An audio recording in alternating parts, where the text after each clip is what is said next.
Buenas tardes, el día de hoy les vengo a hablar referente al caso de Daniel García y Reyes Alpizar, esto referente a la actividad 3 de la materia de Derecho Procesal Penal. Entonces, el caso, ¿de qué se trata? ¿Qué es lo que hicieron estas dos personas? Básicamente, lo que sucede es que los detienen por haber cometido homicidio de una regidora en Atizapán, una regidora panista. Em, Los privan, les dan prisión preventiva oficiosa por 17 años y de ahí 3 años están todavía con un brazalete. No fue hasta hace 3 años, 4 años cuando mucho, que los liberaron por 100%, es decir, del Estado de México pudieron haber salido de ahí, porque esos brazaletes pues los privaban de salir del Estado de México. Entonces, contemos en total 20 años. Y pues, ¿qué derechos se violan? Para empezar, uno de los más importantes, que es el artículo 16 en la Carta Magna, habla de la figura del arraigo. A Daniel García, hablando con los medios, les dice que México es uno de los pocos países en América que todavía tiene la figura del arraigo y sirve como medida cautelar que consiste en poner una persona, este, pues, mm, digamos como encerrada. Normalmente, después de esta reforma, solo existe ahora el arraigo domiciliario, pero ¿en qué consistía antes de esta reforma? En que había centros de arraigo. Que era un centro de arraigo? Era un hotel alquilado por la Procuraduría, en donde pues, de hecho, en este caso, pues, ¿qué sucede?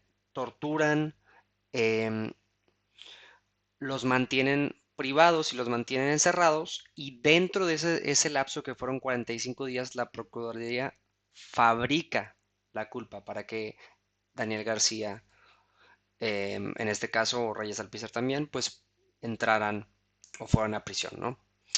Em, todos los derechos violados, pues como ya he dicho, el arraigo, la violación a la libertad, violación a la presunción de inocencia, tortura y pues como tal, am, de ahí la sentencia emitida y por cuál autoridad. Nunca hubo una sentencia, es lo que más controversia genera.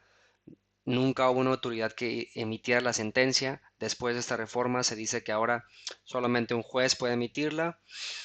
Em, y el arraigo solo puede ser con casos relacionados con delincuencia organizada.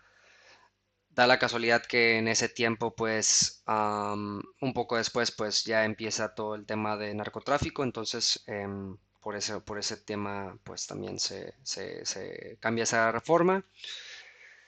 Pues la opinión del equipo y los medios en general, ¿qué es lo que dicen? Pues, primeramente, pues tristísimo que alguien se haya perdido 20 años de su vida. Con ello, pues, perderse cumpleaños, gente fallecida, etcétera. ¿Por qué haber utilizado como medida cautelar el arraigo? ¿Por qué no simplemente quitar el pasaporte? ¿Por qué no utilizar otras formas menos duras para alguien que todavía o nunca tuvo una sentencia? Em, y de ahí lo más importante, que yo creo que por eso también le generó mucho ruido, es por qué tiene que ir una corte interamericana. ¿Por qué el abogado de estos dos personas tuvo que enviarlo a una corte internacional de derechos humanos para que se den cuenta que el Estado mexicano está actuando y acusando erróneamente, injustamente, torturándolos a estas dos personas, eh, sin ningún, sin ningún motivo? Entonces, ¿qué hace la Corte Interamericana? Condena al Estado mexicano eh, a reformar la figura del arraigo y la prisión preventiva oficiosa. No puede alguien estar 17 años sin sentencia. Entonces, los obliga a el Estado mexicano a, por lógica, pues cambiar el poder ejecutivo, legislativo y judicial, precisamente porque pues no están cumpliendo conforme a los derechos humanos, ¿no? No están cumpliendo conforme a la Convención, americana y eh, pues